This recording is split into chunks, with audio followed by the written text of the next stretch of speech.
Daí a gente vai usar a mesma dinâmica da mesa redonda de ontem, né? A gente abre as falas, daí no final a gente deixa um espaço para o debate, para as perguntas. Bom dia. Quero primeiro agradecer a toda a organização, ao Gilberto, a Carla, ao Alexandre, a todos os envolvidos no evento. Dizer que é um prazer estar aqui novamente, rever amigos e poder novamente dar continuidade a esse tipo de debate que é tão importante no Brasil, em particular num momento tão difícil como o que a gente vive hoje. Eu vou discutir um pouco com vocês o tema da guerrilha do Araguaia. Eu vou procurar fazer uma apresentação pontuando alguns aspectos, eu não vou, evidentemente, fazer uma fala, né, em que eu vá trazer, recontar a história da guerrilha, aprofundando em muitos detalhes, né? O que eu quero apresentar é apresentar um painel pontuando algumas questões que eu considero importantes, e aí no debate a gente pode recuperar outras questões que ficarem menos trabalhadas. Antes de entrar propriamente no tema da guerrilha, eu queria fazer algumas considerações sobre o tipo de trabalho que a gente faz quando a gente vai estudar um tema que é um tema fora dos grandes centros urbanos, fora dos grupos sociais que são, em geral, privilegiados nos estudos sobre a repressão. Em primeiro lugar, trabalhar com a repressão é sempre um tema muito difícil, porque a repressão vai produzir um tipo de documentação que é uma documentação que se pretende não reveladora daquilo que ela faz, né? Os documentos da repressão, em geral, eles vão ocultar a violência, eles não vão trazer explicitamente a violência com a qual esses documentos lidam, né? Ela é necessariamente uma documentação que é lacunar, uma documentação que em muitos casos a gente não vai mais recuperar no que se refere à documentação escrita. É uma documentação contraditória, porque em diversos casos a gente vai ter contradições internas do próprio aparelho repressivo, né? Então a gente às vezes se depara com contradições no que se refere a pessoas, a procedimentos, enfim. E aí os pesquisadores eles precisam de muita criatividade para ir recompondo essas pesquisas. E precisa do aporte de um tipo de ciência que é muito caro.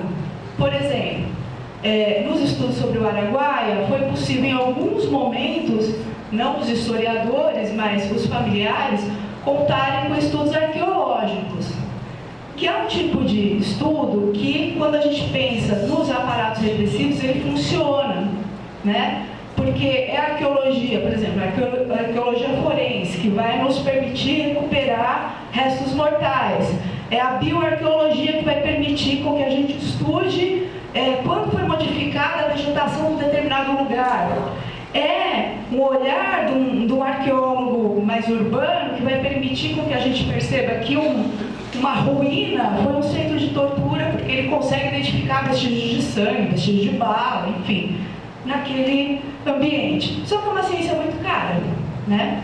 E nós, os historiadores, as universidades, num momento de crise e anterior ao momento de crise, a gente não tinha condições de contar com esse aporte. Então, a primeira dificuldade é o tipo de documentação com a qual a gente lida. É uma documentação que não pretende revelar aquilo que os órgãos de repressão fizeram. Uma segunda dificuldade a gente pode contar com outros aparatos científicos, mas são muito caros. E a ciência no Brasil, a gente sabe, né? As ciências humanas sempre recebendo muito menos do que outras áreas. Terceira dificuldade, alguns dos professores que estão presentes aqui trabalham nessa ideia da ditadura fora do eixo, né, Carlos? Fora do eixo Rio-São Paulo, né? Porque quando a gente pensa, o que é a ditadura no oeste do Paraná? O que é a ditadura no interior de Goiás? O que é a ditadura na região do antigo norte goiano, atual Tocantins, o Maranhão, enfim. É uma outra dificuldade, né? Uma nova dificuldade é quem são os sujeitos preferenciais dos estudos até então realizados sobre a ditadura? A classe média urbana, né? Claro, há setores da esquerda que durante muito tempo vem trabalhando a questão do movimento operário, do sindicalismo, mas ainda carecemos muito de estudos sobre os camponeses, sobre os indígenas, sobre outros grupos sociais que estão distantes dos centros urbanos e das vistas e das relações de muitos dos pesquisadores.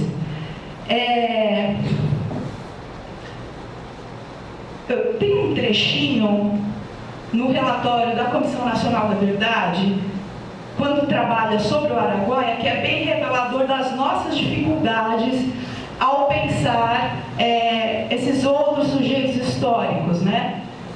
A CVM tem um momento que ela vai dizer o seguinte, falando sobre o Araguaia, que prevaleciam na região as zonas de mata fechada e áreas ainda não exploradas pela ocupação humana, certo? Em parte devido à presença maciça de povos indígenas na região.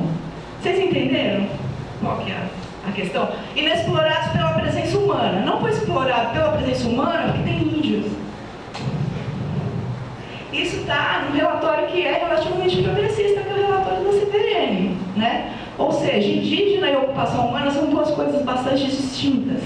A própria Comissão Nacional da Verdade, ao estudar esses personagens, né, esses sujeitos da história, reconhece em um determinado momento que colocar indígenas e camponeses no mesmo grupo de trabalho foi um erro, né? Porque primeiro, são sujeitos históricos bastante distintos e, segundo, é muito material para trabalhar, né?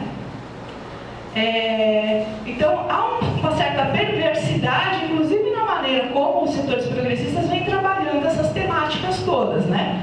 Entendendo que determinadas vítimas merecem ser trazidas à luz e outras não. Então, é uma grande dificuldade trabalhar com camponeses, trabalhar com indígenas, em detrimento do trabalho que se faz com os militantes dos centros urbanos.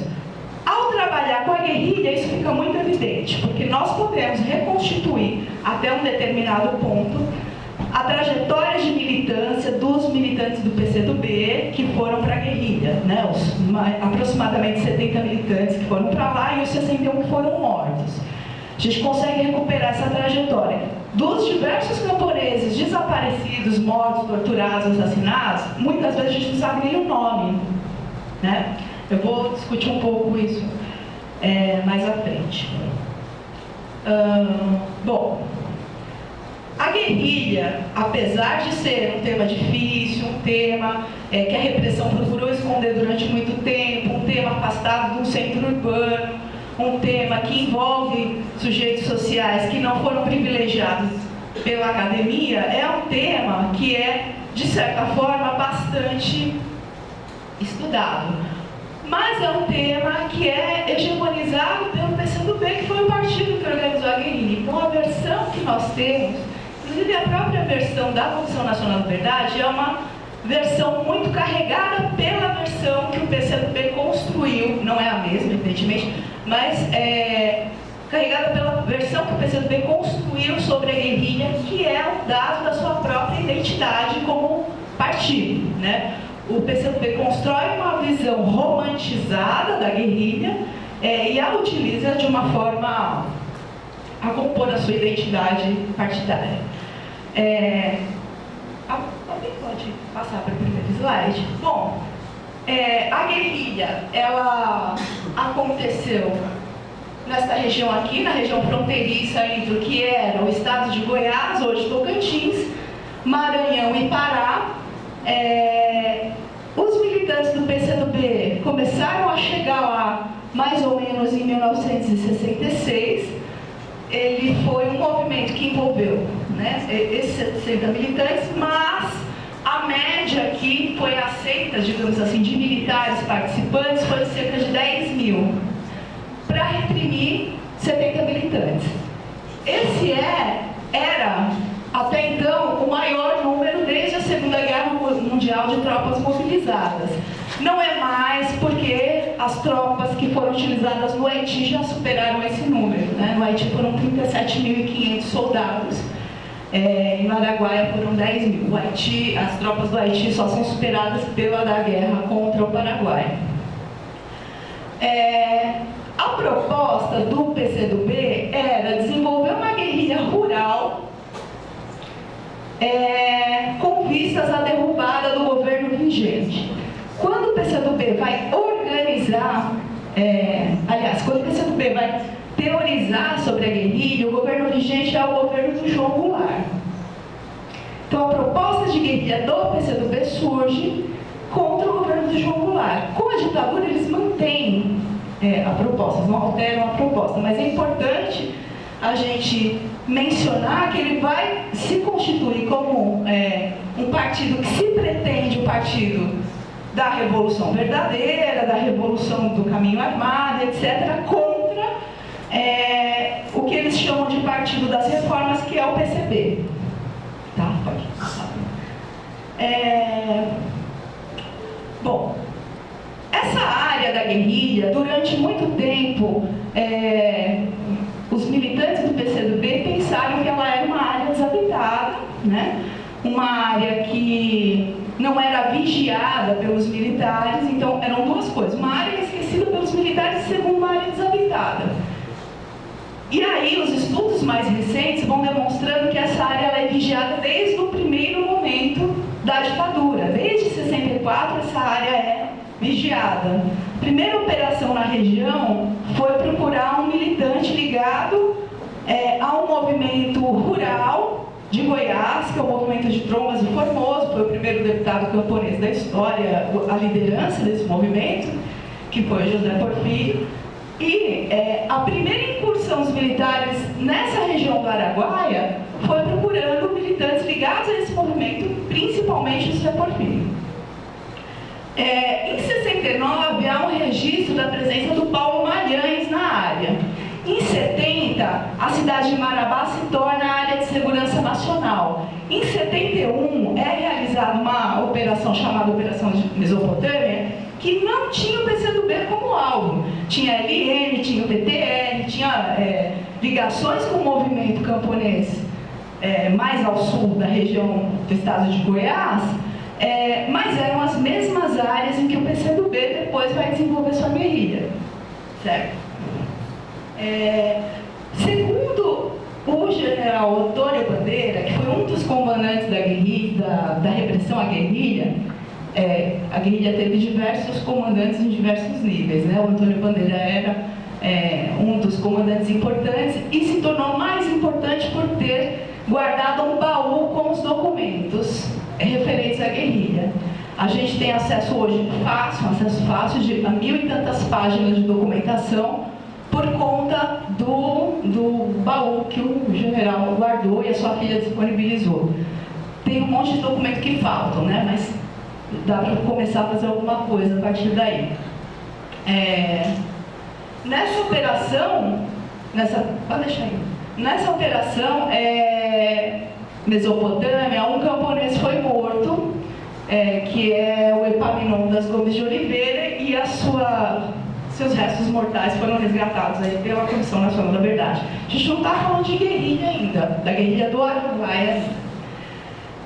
Então, um dos motivos que levou os militantes à região, o PCdoB, a região, foi a crença de que era uma área desabitada, uma área não controlada pelo exército, que se configurou num grande engano, né? O Golbery, um teórico importante da ditadura, ele vai dizer, olha, esta área aqui, ela é uma área que a gente precisa tomar cuidado, porque o comunismo internacional pode penetrar por essa via. Apesar de tudo isso, havia um pequeno problema. Aquela área não é apenas uma área de apagão aéreo, ela é uma área de sobreposição de comando militar. Então, há uma sobreposição entre o comando militar da Amazônia e o comando militar do Planalto. Então, em alguns momentos, na repressão à guerrilha, eles se desentenderam, né, por conta de não saber quem devia tomar a frente ali, mas eles rapidamente se entenderam. Então, os militantes do PCdoB começaram a chegar na área em 1966, portanto, 2 anos após o início da ditadura, algo que já vinha sendo de alguma forma pensado nessa perspectiva de uma luta. Em 64 eles falavam em luta armada, mas não traziam se era uma luta armada urbana ou rural. Em 66 já é rural, eles já estão indo para a área do Araguaia. E na primeira turma de militantes que chegam ao Araguaia está o Oswaldão. Eu trouxe essas imagens do Oswaldão porque, primeiro, ele na memória do PCdoB muito cultuado, digamos assim, e na memória da população local, que de alguma forma se recorda dele, e depois que criou história sobre ele, ele era, primeiro, uma figura muito querida e com uma presença muito marcante, né? O PCdoB queria que ele e os outros militantes passassem desapercebidos como camponeses. E essas imagens mostram uma certa dificuldade, né, de o Oswaldão passar por um morador típico da região do Araguaia, que todos têm traços de uma certa forma indígenas, tal. E ele é um negro de 2 metros de altura, boxeador, enfim.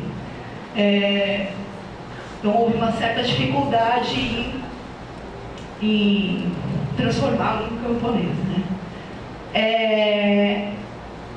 Bom, pode passar. A ideia é que esses militantes chegassem na região e começassem um trabalho de massas, ou seja, eles iriam se tornar camponeses e, ao mesmo tempo, eles iriam se aproximar da população. Eles foram montando destacamentos e grupamentos, né? Eram 3 grupamentos numa região que é mais do lado do Pará. Essas 3 bolinhas aqui, elas são na maior parte da sua extensão do lado do Pará, só aquele pedacinho ali é norte de Goiás. Mas a ideia não era deflagrar uma guerrilha em 1972, como o que aconteceu, né? Eles chegaram em 66 e a ideia era um trabalho de décadas, né? Mas eles foram descobertos em 72. E aí teve o início da repressão à guerrilha em 1972. Então eles foram jogados num conflito para o qual eles ainda não estavam preparados, talvez nunca estivessem, mas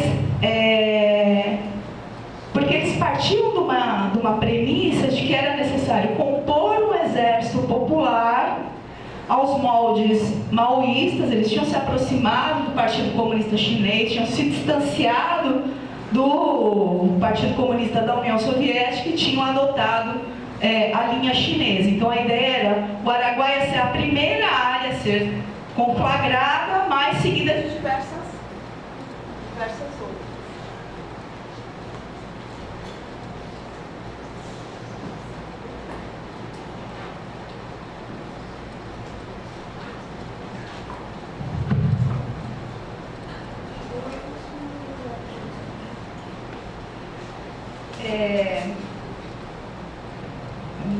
Araguaia seria a primeira área. Isso.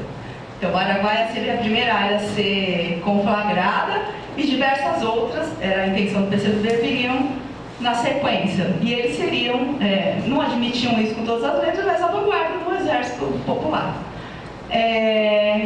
Quando eles foram descobertos, eles tinham então esses 3 destacamentos. A ideia era montar mais destacamentos, mas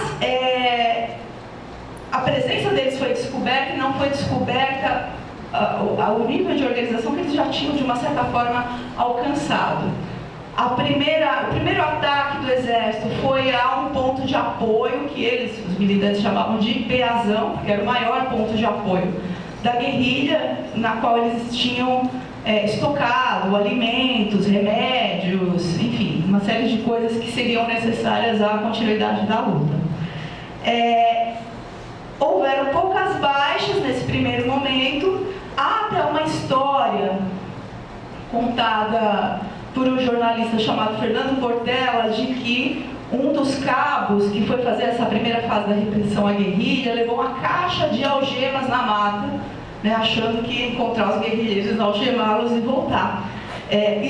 provavelmente é uma anedota, mas de alguma forma revela um pouco qual foi o espírito dos militares nesse primeiro momento. Eles não foram preparados para um combate de anti-guerrilha, né? Eles foram preparados para prender militantes que eles achavam, nesse primeiro momento, que ou eram aqueles militantes, como o camponês que foi preso anteriormente, militantes ligados a essas organizações que se vinculavam a uma luta rural mais local, ou então militantes dos centros urbanos que estavam escondidos no interior. Os militares, nessa primeira campanha... Pode passar. Depois eu falo. Passa mesmo. Nessa primeira campanha, eles tiveram uma perspectiva de que tinham sido derrotados e, portanto, eles tinham que mudar a estratégia. Apesar de terem, já nessa primeira campanha, identificado quais eram os destacamentos, quais os grupos dentro desses destacamentos, quais as áreas em que esses grupos ficavam, qual era o organograma da guerrilha, eles descobriram isso na primeira campanha. Apesar de tudo isso, eles tinham essa perspectiva de que tinham ido muito mal na missão. Em contrapartida, os militantes achavam que tinham ido muito bem. Então achavam que, por conta dos ideais justos e por conta da organização que eles tinham tido até então, eles segurariam a repressão. Então a repressão mudou de tática nas campanhas posteriores e os militantes, de uma certa forma, não.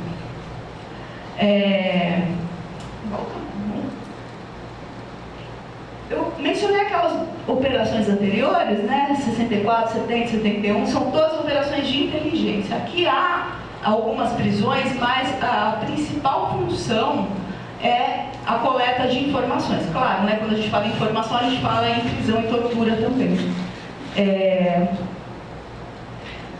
Mas essas são operações de informações, algumas delas, porque são diversas operações que vão ocorrendo até o final da guerrilha. Pode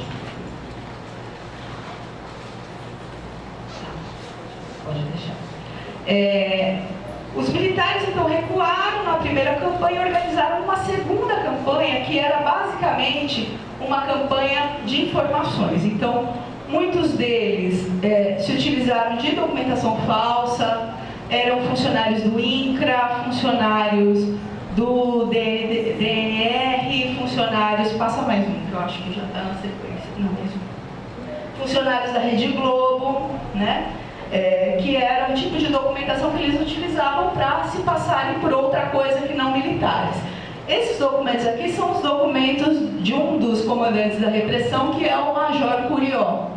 Ele participou da repressão à guerrilha, da fase mais terrível dela, da onde os militantes não deveriam voltar vivos. Primeira e segunda campanha tem presos, na terceira não, só tem assassinados. E ele, como prêmio aos serviços prestados, ele ganhou na sequência o comando do Garimpo de Serra Pelada, né? Ao sair do Araguaia, ele ganhou o comando do Garimpo de Serra Pelada, e uma cidade chamada Curionópolis, do qual ele foi prefeito sucessivas vezes. Pode voltar um pouquinho? Na segunda campanha, que era essa campanha de informação, onde os militares vinham, né, disfarçados, eles realizaram uma série de atividades visando ganhar a população, porque essa população, ela foi uma população muito desassistida pelo Estado até então. Não havia hospitais na região. O primeiro hospital da cidade de Xambioá, que hoje é Tocantins, na época era Goiás, foi criado, segundo os moradores, pela guerrilha. Claro, era um consultório muito improvisado, mas eles não tinham acesso a médico, não tinham acesso a escola. O que eles conheciam do Estado era o seu braço repressivo, só. Então havia uma desconfiança muito grande da população em relação ao Exército, inclusive a maneira como o Exército chegou, porque na primeira campanha eles chegaram como Exército, fardados, né, o Exército regular, e na segunda campanha eles fazem esse trabalho que eles chamam de ação cívico-social para ganhar a população, mas ao mesmo tempo fazer o trabalho de informação. Pode passar. Algumas imagens nos mostram, imagens que são os próprios militares que fotografaram, mostram eles com seus cabelos compridos e dando palestras para os latifundiários da região. Então isso é bastante significativo, né? Demonstra um pouco a aliança que foi se formando, né, no combate à repressão entre os latifundiários, no combate à guerrilha, né, entre os latifundiários e o exército e a polícia militar local.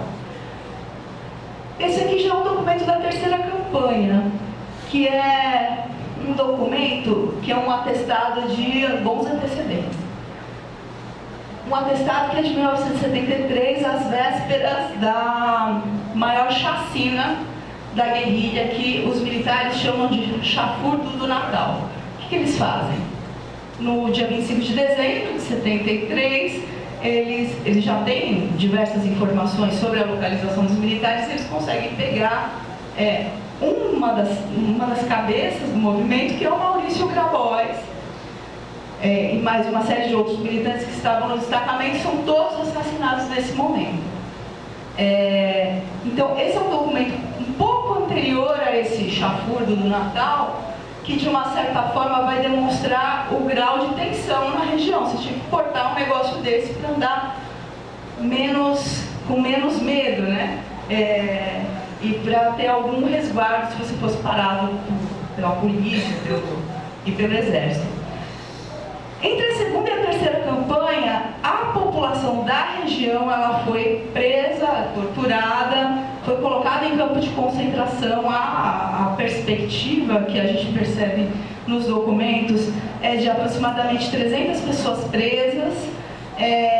Entre os centros de tortura clandestino que se descobriram aí ao longo dos estudos da Comissão da Verdade, a Casa da Morte, o sítio 31 de março em São Paulo, também a Casa Azul no Araguaia, um centro de extermínio, que aí era utilizado tanto para o extermínio dos camponeses quanto dos militantes.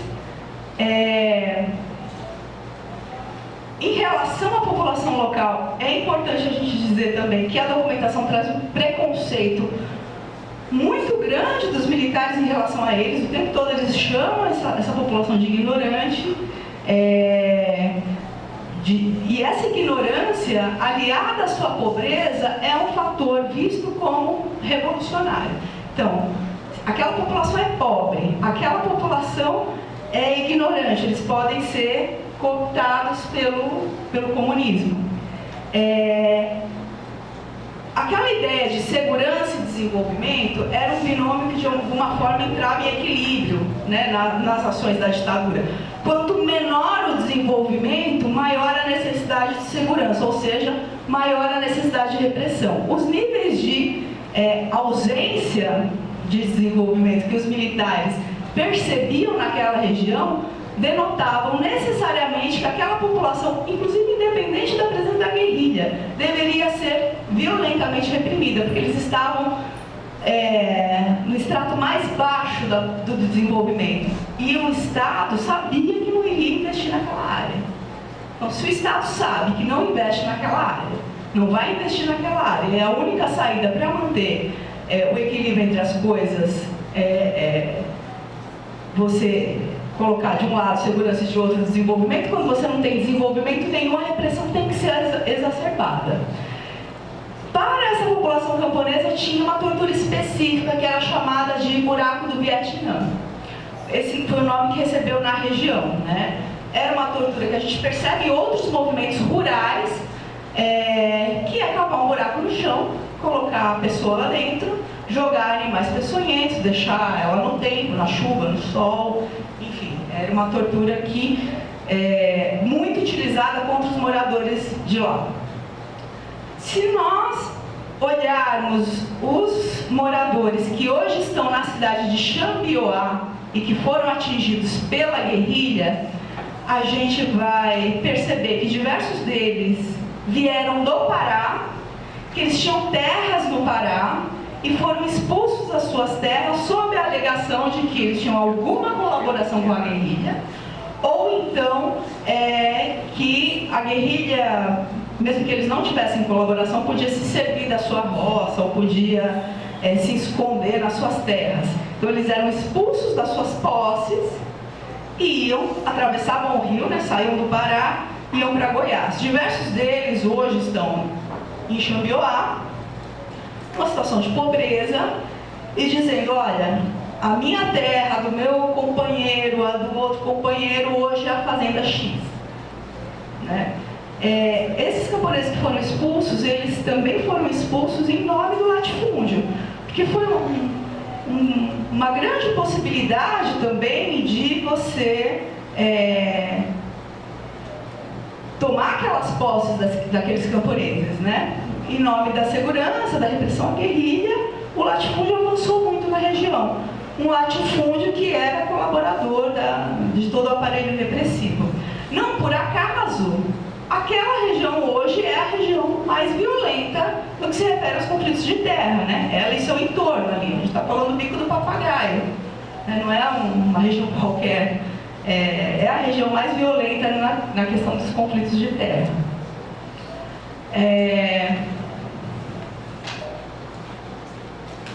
Esses camponeses, uma outra questão que eu gostaria de colocar, a maioria deles, eles não são, os mais antigos, não são nascidos na região do Araguaia. Eles são ou vindos de Goiás, do Mato Grosso, do Nordeste. São camponeses que, de alguma forma, fugiram do avanço do latifúndio em relação ao avanço que ele fez nos anos 40 e 50 ali, no centro-oeste, né, foram sendo empurrados para a região do Araguaia, a entrada da Amazônia, mas também camponeses que foram sendo empurrados do Nordeste também para a Amazônia. A gente tem uma série de projetos, né, de colonização da ditadura mesmo, né, terra sem... homens sem terra para terra sem homens, um negócio assim. A construção da Transamazônica, né? Então, uma série de incentivos a esse deslocamento populacional. Incentivos porque essa população precisava sobreviver, então o latifúndio ia empurrando e ela constitui uma mobilidade muito grande. Encontrou ali no Araguaia, 20, 30 anos antes do início da guerrilha, uma boa área para sobreviver. Desbravaram a terra e, na sequência, chega o latifúndio, né? É um processo que a gente já conhece um pouco. Primeiro vai o camponês, depois vai o latifundiário, depois que o camponês fez o trabalho mais difícil. Esses camponeses, eles pleiteiam ainda, diversos deles ainda pleiteiam indenização, porque eles tiveram seu modo de vida afetado pela ditadura, né? Muitos deles perderam suas roças, perderam suas casas, perderam inclusive as condições de trabalho. Quando eu fui para a região fazer entrevistas com eles, eu percebia algumas pessoas com alguns membros deformados. Assim, eu perguntei, mas por que tem tanta gente, né, com o dedo torto, com o braço torto? Aí eles me respondiam o seguinte, é porque a gente se curava na mata. A gente se curava lá na mata. Agora no hospital, mas naquele tempo, né, quando a gente quebrava um dedo, a gente se virava, né? Então, isso traz uma marca, inclusive, no corpo das pessoas, né? Então, essas pessoas, elas pleiteiam indenização. Se eu não me engano, o último número que eu tinha visto eram 44 das 300 e tantas. E aí, essas pessoas, elas precisam provar que elas foram atingidas pelo Estado. Muitas delas não têm... perderam, por exemplo, mulheres que perderam seus companheiros que não tinham registro de casamento. E aí ela não recebe a indenização, perdeu o companheiro, pai de seus filhos, mas não recebe a indenização porque ela não tem algo que o Estado não lhe deu naquele momento. Né? É a perversidade que vai chegando a níveis estratosféricos. Eles falam muito sobre a guerrilha a partir da virada aí de 2000 para frente, falam com muita naturalidade, e aí a gente até em alguns momentos tem que tomar cuidado com os depoimentos desses camponeses, mas é só sobre a guerrilha. Eles dão indícios de que há outras coisas, Mas eles não se sentem respaldados para falar sobre as outras coisas. Eles se sentem respaldados porque, para falar da guerrilha, vai lá a comissão de anistia, né? Vai um aparato judicial do Estado, não vai mais, né? Ia. Vai todo um aparato e eles se sentiam respaldados para falar sobre isso. E em alguns momentos eles diziam, olha, mas tem outras coisas. Tem a segunda guerrilha do Araguaia, que é a guerrilha dos camponeses, que na verdade eles chamam de guerrilha do Araguaia a segunda, né? E Guerra dos Perdidos, mas eles não falam sobre isso. Aí eles dão uma outra pista, mas eles sabem que se eles aprofundarem, eles correm risco de vida. Então eles indicam, mas não aprofundam. Bom, para finalizar, que o meu tempo já acabou, eu só queria chamar a atenção para um personagem que, além do Curió, que é um personagem emblemático na repressão à guerrilha, foi a presença de um, hoje general, ele está vivo, chama Taumaturgo Sotero Vaz. Ele foi o cara que treinou na Escola das Américas, a famosa escola de torturadores aí para a América Latina, né, dos Estados Unidos para a América Latina. Treinou aliás, foi instrutor no Centro de Instrução de Selva, né, que treinou também militares brasileiros de outras nacionalidades para combate à guerrilha. Enfim, esse cara é um cara que aparece em documentação da Operação Condor, e aí um trabalho que a Jussara fez e acabou identificando a presença dele em diversos locais, assim. Então é importante a gente, talvez em pesquisas futuras, para quem tiver interesse em aprofundar a temática do Araguaia, pensar um pouco na relação entre o Araguaia e a Operação Condor, né? Porque quando a gente vai perseguindo esses militares, eles aparecem em outras documentações. Então, a importância de aprofundar nesses aspectos.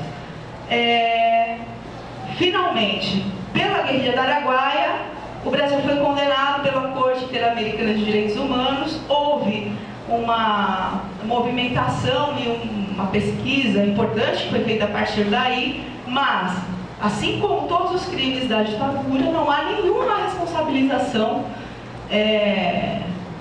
Não custa, a gente sabe disso, né? Mas não custa a gente repetir o tempo todo que nós temos uma lei de anistia que impede a prisão de um cara como o Curió, que vocês viram agora há pouco na imagem das carteirinhas, que admite que matou os guerrilheiros, né? Que admite que eles foram presos, foram mantidos sob custódia do Estado e depois foram assassinados, né? Que entrega a documentação para jornalista comprovando tudo isso. E esses caras podem, né, andar livremente e admitir tudo isso para tudo bem. Bom, então é isso.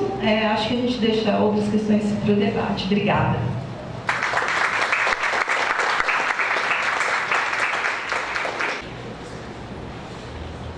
Gente, bom dia. Muito contente de estar aqui. Muito contente de estar aqui Infelizmente eu não estava ontem à noite, gostaria de ter participado, mas foi impossível, dados os horários de viagem, da homenagem que foi feita ao Vulcão. Muito contente de estar aqui pelo tema geral do evento. No Brasil nós estamos conseguindo fazer muitos momentos como esse, em que o tema, os muitos temas propostos, possíveis de serem desenhados a partir do episódio de 17 na Rússia, eles têm dado lugar a vários eventos no Brasil, vários momentos de estudo, de reflexão. Então, o tema geral do evento, muito contente pelo tema da mesa. Acabei de ouvir uma comunicação interessantíssima, certamente ouvirei outra depois que eu deixarei ocupar o tempo de vocês com a minha voz. Muito contente por reencontrar companheiros aqui no Paraná.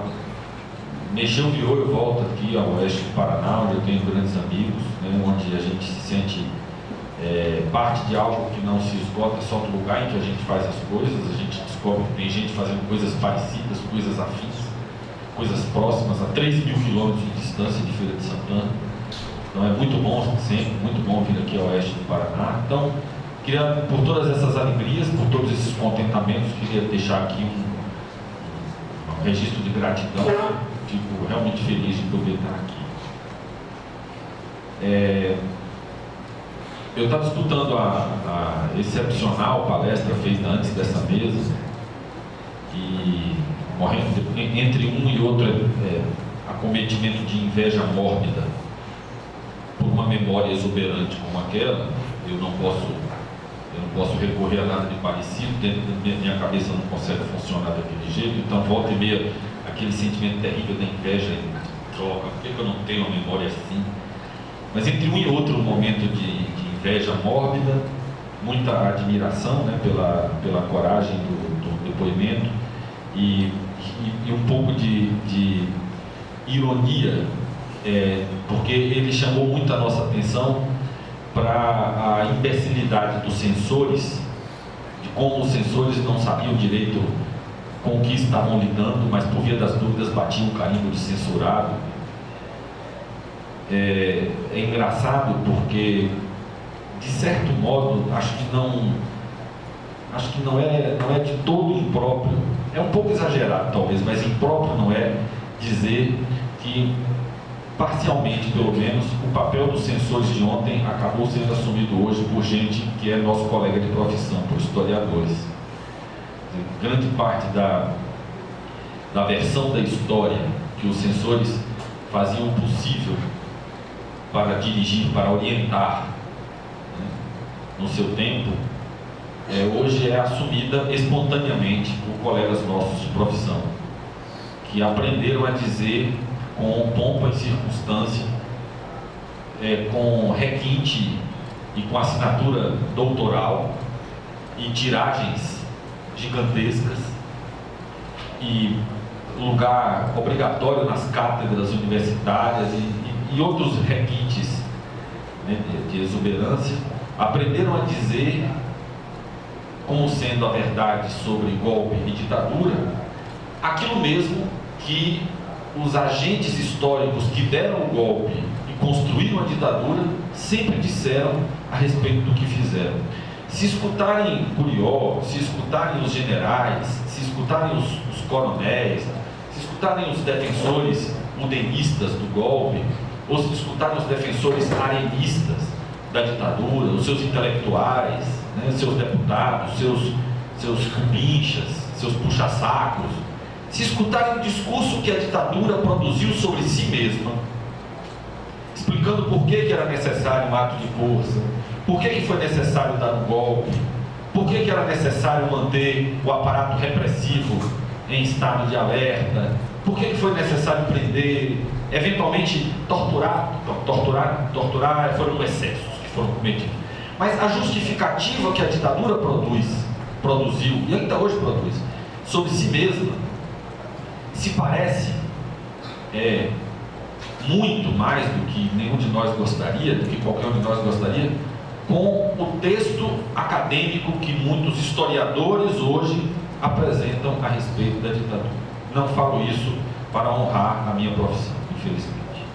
O que honra a minha profissão é saber que nem todos somos iguais e que aqui na UniOeste temos quem não apenas se rebela contra essa, não sei se podemos dizer que é uma tradição, mas enfim, se rebela contra essas correntes historiográficas, mas levantam a voz e dizem o contrário, e contestam.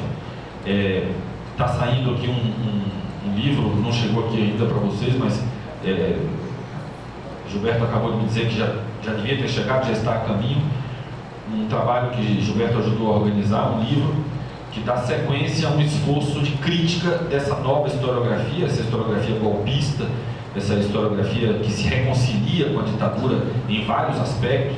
Essa historiografia tem sido criticada e aqui na UniOeste temos alguns colegas que são parte desse esforço de crítica, e esse livro que vocês vão conhecer em breve, daqui a alguns dias ele já deve estar por aqui, que foi organizado por Demian, Zacarias e Gilberto, é uma coletânea em que vários de nós ousamos contestar essa nova historiografia. Uma das coisas que predomina na historiografia sobre a ditadura militar, com honrosas exceções, é uma certa simplificação dos adversários da ditadura.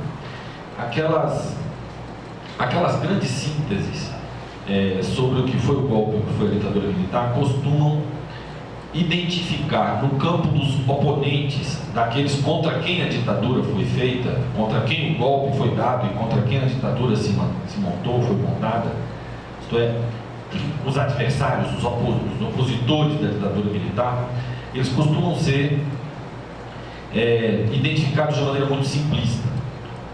Ou bem, eram todos, essa esquerda, era toda ela adepta de alguma variante da luta armada, e quase sempre as diferentes concepções de luta armada. Quem deve se armar? Quando deve se armar? Deve se armar para cumprir quais objetivos?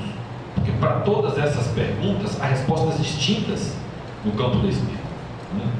E portanto as diferenças no interior da luta armada, daquelas organizações que escolheram a via armada de luta durante a resistência militar, se tornam menores para que elas todas se pareçam como gatos no mesmo saco e para que possam todas ser alvo do mesmo discurso simplificador, a esquerda que pegou em armas, a esquerda que optou pela luta armada, e para que se possa extrair daí consequências, rótulos, etiquetas mais ou menos eficientes, porque englobarão todo o conjunto da esquerda lá dentro, pouco importa quais fossem as suas diferenças reais, substantivas entre eles. Algumas dessas diferenças, inclusive, resultaram em desavenças sérias entre organizações, críticas sérias. Eu vou apresentar um pouco disso daqui a pouco. Essa é uma das simplificações. Então, de um lado, a esquerda é a esquerda que pegou em armas. Então, todos os opositores da ditadura militar foram aqueles com boa vontade idealistas e com má vontade malucos, que pegavam em armas e que não sabiam apostar na democracia, que abandonaram a luta no terreno da legalidade, tinham pouco zelo, não tinham nenhum apreço pela ordem, né, pela paz política, e que eles sim levaram o Brasil ao cataclisma das prisões e das torturas. Se não tivéssemos uma esquerda armada, né, se essa esquerda brasileira soubesse se comportar, nada disso teria acontecido. Quer dizer, o ônus recai sobre as vítimas, né? Vocês não vão ter trabalho para encontrar isso na historiografia. Vão encontrar, é só percorrer as bibliotecas e as livrarias, vão encontrar com facilidade exemplares dessa historiografia que se reconciliou com o discurso que a ditadura fez sobre si mesma. A primeira simplificação é essa, sobre a luta armada. Ou então, quando se lembram que houve na esquerda quem não marchasse de armas na mão, geralmente reduzem esta posição ou à posição do PCB, que foi um partido que não optou, enquanto organização, nunca optou pela luta armada, se manteve trilhando um caminho distinto de oposição, acreditou com algumas variantes, mas acreditou o tempo inteiro na mesma perspectiva que acreditava antes de 64, que é de uma frente ampla, né, a construção de uma ampla uma constelação de forças que a princípio deveriam ser capazes de avançar nas mudanças sociais, econômicas e políticas que o Brasil necessitava antes de 64. Depois da derrota de 64, a mesma coisa, uma ampla frente política, na qual estariam reunidas as forças unidas pelo retorno do Brasil à democracia. Uma frente que nesse caso era mais ampla ainda, dentro da qual estariam presentes praticamente todas as classes sociais. Ou bem o PCB, ou bem a oposição criada pela própria ditadura militar. Ontem no carro, quando vimos para cá, a gente lembrava, o Brasil é um caso curioso, eu não me lembro agora de nenhum outro, deve haver alguns outros exemplos, mas eu não me lembro agora de nenhum país em que o partido de oposição é criado pela própria situação. Foi o caso do MDB, quer dizer, o partido criado para ser oposição ao governo é criado pelo próprio governo, então, que é no caso do MDB. Pois bem, essa simplificação de ou bem esquerda armada, ou então PCB/MDB, ela deixa de lado isso que eu estava mencionando, ela deixa de lado nuances, diferenças, discrepâncias, ruídos, singularidades, especificidades que distinguiam, nesse balaio chamado esquerda, gatos de diferentes cores. Não eram todos pardos, definitivamente não eram todos pardos. Bom, o que eu vou apresentar para vocês aqui é uma rápida rememoração de uma dessas organizações de esquerda que a gente está estudando lá em Feira de Santana, lá no Labelu, de uma organização de esquerda que, olhada mais de perto, questiona seriamente esta cegueira historiográfica, esta simplificação historiográfica a respeito da pergunta central desta mesa: repressão e ações revolucionárias, organizações revolucionárias. Como é que uma organização como a POLOP, que é a organização que a gente estuda, como é que uma organização como a POLOP, como é que ela entendeu, caracterizou a ditadura militar, o que era a ditadura militar, segundo a POLOP, e quais eram os caminhos que deveriam ser trilhados para fazer o enfrentamento contra a ditadura militar. Essas duas perguntas dirigem a minha reflexão aqui, e eu me remeto a uma documentação bastante abundante, parte dela inclusive disponível online no site do CVM, do Centro Vitor Meyer. Boa parte dessa documentação já pode ser acessada com facilidade. Outra parte dela está disponível no arquivo do CEDEM, da Unesp, ou então lá conosco, lá em Feira de Santana. A POLOP deve ser, com exceção do PCB, eu suponho que a POLOP seja das organizações de esquerda brasileira a que tem mais volumoso, mais rico acervo documental próprio disponibilizado para consulta dos historiadores. Bom, vamos lá. A POLOP, para começo de conversa, a POLOP em 61, antes do golpe militar, a POLOP já temia um golpe militar. Nós temos um texto de Muniz Bandeira, ninguém me lembra o que é que Muniz Bandeira anda escrevendo recentemente. Eu sei o que ele anda escrevendo recentemente. Eu só estou mencionando para vocês esse Muniz Bandeira, que lá em 61,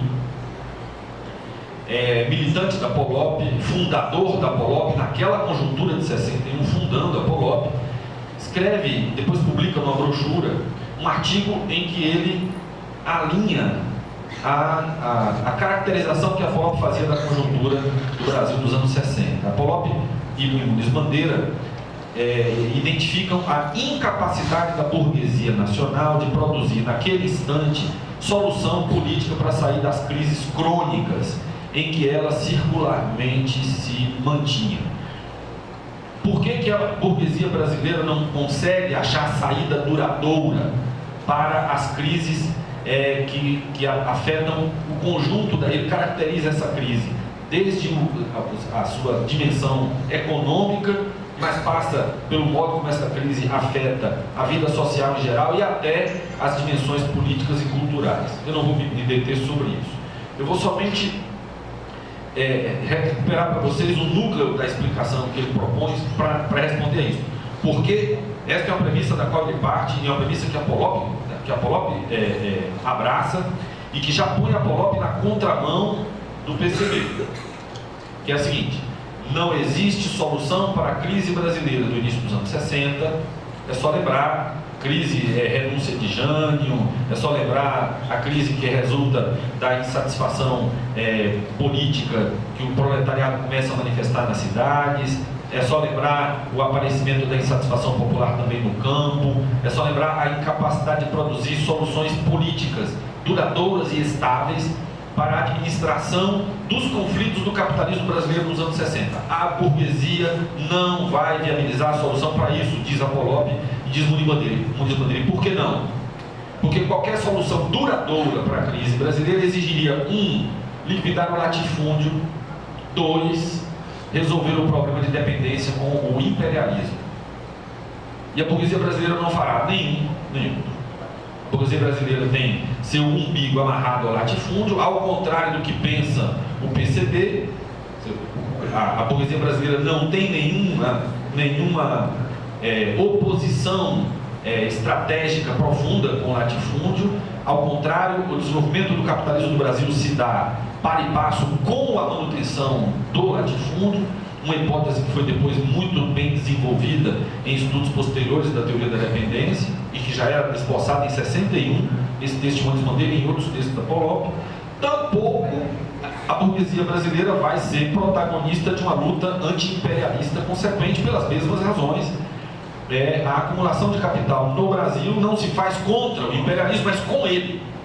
Portanto, a burguesia brasileira ela é sócia menor do imperialismo e não aquela que anda doida para se livrar do imperialismo. Daí que o PCB está numa canoa furada, acreditando que pode contar com segmentos estratégicos da burguesia nacional para fazer a luta contra o latifúndio e contra o imperialismo. Não vai conseguir nenhuma coisa nem outra da burguesia brasileira, portanto, não existe hipótese para uma aliança de classes com a burguesia brasileira se a tarefa for liquidar o latifúndio e liquidar a relação de independência com o imperialismo. Consequência daí, não é a burguesia brasileira que vai apresentar a solução para a crise, já que sem resolver o latifúndio e o imperialismo, a gente não sai da crise. Tá? Portanto, o que é que se desenha no cenário do horizonte político para a Polop? Ou a classe trabalhadora consegue organizar seu próprio projeto revolucionário, e isso sim pode conduzir a uma solução definitiva e duradoura, ou então o Brasil permanecerá circulando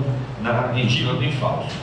Esse texto de 61 é apenas a premissa a partir da qual vocês podem compreender como é que a Polop vai lidar, depois disso, com os temas que tem a ver com a nossa mesa diretamente, quer dizer, com o que é a ditadura militar e quais são os roteiros de escape da ditadura militar. Em uma breve nota de pé de página, em 1967, o principal, aquele que se tornou depois, o principal teórico da Polop, na época ninguém apontava para ele dizendo você é o principal teórico da Polop. Mas hoje a maior parte dos militantes, ex-militantes da Polop, olham para trás e dizem ele era o principal militante da Polop e é sem dúvida um intelectual extremamente profícuo, extremamente influente no interior da Polop. É um austríaco chamado Erich Sachs. Erich Sachs escreve em 1967 um texto em que ele faz, só notinha de pé de página para vocês, em que ele faz uma espécie de glossário dos termos classe, Estado, ditadura e democracia. Ele monta lá uma tipologia dos regimes políticos a partir da centralidade do conceito de luta de classes. E, portanto, repõe a ideia de que mesmo as democracias burguesas são formas de ditadura de classes, isto é, há interditos, há pontos que não podem ser ultrapassados, mesmo em qualquer democracia burguesa. Por isso ele usa o conceito de ditaduras abertas, que são as ditaduras escancaradas, de fuzil na mão, ditaduras que ousam dizer o seu próprio nome, que são as abertas, e as ditaduras veladas, que são as ditaduras que teriam a característica de se apresentar juridicamente como sendo democracias, mas que de fato seriam ditaduras. Aí tem um texto dele aqui que faz essa tipologia, eu não vou me estender. Eu quero trabalhar com vocês dois momentos da elaboração da Polop sobre a ditadura militar e sobre as maneiras de resistir e de enfrentar a ditadura militar. Dois temas em dois momentos diferentes. O primeiro deles é como foi que a Polop lidou com a proposição do foco guerrilheiro. Como é que a Polop pensava o problema do foco guerrilheiro? Tem características próprias na intervenção da Polop sobre isso. E o segundo momento é, alguns anos depois, estamos já na segunda metade da década de 70, o problema do foco é enfrentado no final dos 60 e iniciozinho dos 70. E o segundo tema vai ser mais da segunda metade dos 70, é como é que a Polop se posiciona diante das bandeiras pela redemocratização do país, que começavam a ganhar corpo a partir de 74, 75, e que na segunda metade da década se tornam fortemente presentes na agenda política da esquerda. Como é que a Polop lida com esses dois problemas, Começando então com a história do foco. Existem duas etapas na elaboração da Polop a respeito do foco. A primeira é caracterizada por, eu diria, uma certa tentativa feita na Polop de equilibrar o foco, visto positivamente, acolhido com peça importante, funcional, eficiente na estratégia revolucionária. Portanto, a Polop não faz a recusa do foco, ela traz o foco para dentro do seu programa, ela admite o foco, mas ela faz o foco, ela incorpora o foco guerrilheiro no seu programa, sem abrir mão da estratégia de insurreição operária urbana, que é a estratégia leninista típica, né? Insurreição de Petrogrado, Soviets de Petrogrado. A Polop continua acreditando que o eixo principal, o leito principal da Revolução Brasileira depende da insurreição das massas urbanas, mas haveria um lugar para o foco guerrilheiro. Portanto, há uma tentativa de equilibrar essas duas tradições revolucionárias, né? A tradição bolchevique, que de algum modo a Polop tenta manter, e uma nova tradição, a tradição latino-americana, né? Debraísta, guevarista, marighellista no Brasil, né? Que é a tradição do foco. A Polop procuraria um ponto de equilíbrio, um ajuste fino para operar com as duas estratégias revolucionárias de maneira integrada. Encontramos isso, por exemplo, num texto de 65, já depois da ditadura militar. É um texto chamado Orientação Interna. E nesse texto, lá está dito que o foco cumpre um papel militar, que é o de desgastar as forças armadas e armar os trabalhadores, e político. O foco educaria para a luta e ajudaria a consolidar a vanguarda combatente, que é a própria guerrilha. Mas isso não poderia ser feito abandonando o trabalho político em núcleos da classe e comitês de empresa. Ok. Em 66, 67, num outro texto, onde vamos, a perspectiva é a mesma, manter um equilíbrio entre o foco e a insurreição urbana, mas agora já se faz em 67, já se faz uma crítica do que no texto de Érico Sachs também se chama de panaceia guerrilheira. A guerrilha sozinha não vence tropas regulares, e também se faz a crítica da generalização abusiva do formato guerrilha.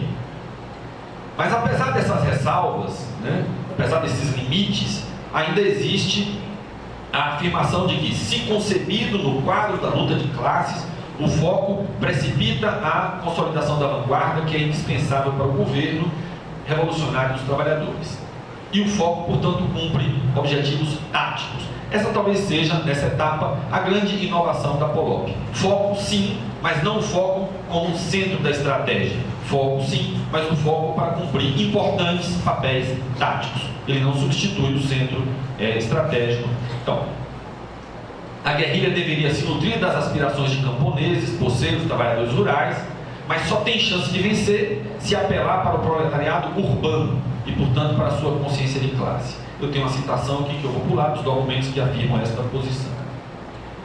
A mesma coisa é essa perspectiva que aparece no Programa Socialista para o Brasil, documento de 67. Lá está também a mesma perspectiva de atribuir ao foco um papel tático importante, mas manter o foco associado de algum modo à estratégia da insurreição operária urbana. A segunda fase é diferente, porque na segunda fase a Polop aprofunda sua crítica ao foco até o ponto de romper completamente com as teorias foquistas. Em 68, Sachs faz uma resenha do livro de Régis Debray e não alivia nas críticas. Considera o autor um revisionista, acusa-o de secundarizar o papel do partido, de ter subordinado as exigências da luta de classes ao objetivo de formar vanguardas político-militares cujo caráter de classe seria pequeno burguês. Isso é uma crítica que Sachs faz ao texto de Régis Debray. Em 1970, num texto 1970, antes do Araguaia, 1970, tá? A guerrilha ainda está no auge. Num texto chamado Caminho e Caráter da Revolução, aparece uma crítica completa ao foco guerrilheiro. Uma crítica completa ao PCdoB, criticado por sua concepção de revolução nacional e democrática, por considerar que o problema-chave da Revolução Brasileira é a questão camponesa e, consequentemente, por desprezar o trabalho nas cidades e nas fábricas. Uma crítica mais longa, mais profunda aos trabalhos de Carlos Marighella, cuja morte em novembro de 69 ainda não é mencionada no texto, Provavelmente o texto foi escrito antes que a morte de Marighella tivesse de conhecimento do autor do texto, a morte não é mencionada. Faz-se uma proclamação protocolar da importância de Marighella, etc., mas Marighella não superaria a indefinição quanto ao papel da classe, apesar de sua profissão de fé na luta pela Revolução Socialista. Na luta prática, o socialismo está subordinado à independência nacional, à libertação nacional. A crítica vai mais longe. Marighella não se desenvolveria pelos espaços da luta de classes, nem partiria do estudo da experiência de luta de classe na América Latina ou na análise da luta de classe no Brasil. É uma estratégia construída à base de premissas subjetivas e voluntaristas, e esse subjetivismo é estranho ao marxismo, como demonstram Marx lutando contra Schapper ou contra Bakunin, ou o combate de Lenin contra os Narodnik. Para os marxistas, os revolucionários, eu cito, não criam situações revolucionárias e não fazem as revoluções. O que eles fazem é aproveitar as situações revolucionárias que a própria sociedade produz na medida em que souberem mobilizar e dirigir a classe revolucionária. Ora, no Brasil daqueles anos, não há de nenhuma maneira uma situação revolucionária em 1970 e, portanto, o ingresso na guerrilha, a convocatória para a guerrilha é um ato de voluntarismo pequeno burguês, não é um ato que parte de um estudo centrado na luta de classes, nas condições objetivas que permitiriam à classe operária lançar-se à tarefa revolucionária. A importância desse documento é que ele não é uma crítica posterior do tipo, eu sempre soube que isso ia dar errado, esses meninos ficam... Não, essa crítica está sendo feita em 1970, é parte do debate no interior da esquerda em 1970. Essa é a importância de um documento como esse. Bom, só para não ficar sem falar sobre a última fase, que é a fase, o segundo momento, que é deixem o problema do foco para trás, tá? O essencial sobre o foco eu já coloquei. Eu disse que tem um segundo momento que eu queria mencionar, não vou mais mencionar porque eu não usei bem o meu tempo já está acabando, já acabou. Mas o segundo momento é a Polop e a Frente Oposicionista. A partir de 74, a APML e o MR8, com organizações com as quais a Polop vinha tentando se entender no exílio, então os exilados da APML, da Polop e do MR8 estavam editando juntos uma revista no exílio, estavam tentando achar os caminhos de unidade, a partir de que a PNL e o MR8 tinham adotado o programa da Polop, o Programa Socialista para o Brasil. Isso dava uma unidade programática de base para eles, e, portanto, era possível avançar na construção de uma unidade, mas essa unidade rompe justamente por causa do debate da redemocratização no Brasil.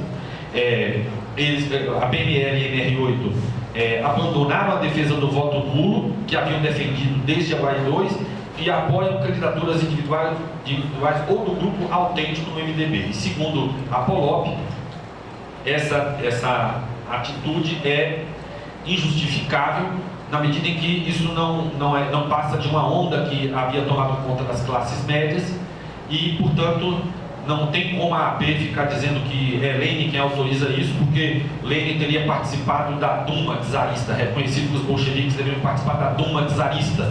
Se os bolcheviques participaram das eleições, por que nós não podemos participar? Diz a AP. Responde a Polop. A alegação é improcedente, porque no contexto russo os operários podiam participar como classe, com seus próprios partidos e com seus próprios programas, e na ditadura ainda era possível participar somente dentro de um partido burguês, como é o MDB, onde os mais radicais, dentre os candidatos autênticos, ainda não passavam do nível populista pequeno burguês. Enquanto a luta por liberdades democráticas, as diferenças não eram menores. Aquelas organizações invocavam Lenin novamente em defesa de sua tática, mas a Polop dizia que Lenin só afirma a validade das tarefas democráticas do proletariado enquanto não se completava a Revolução Burguesa.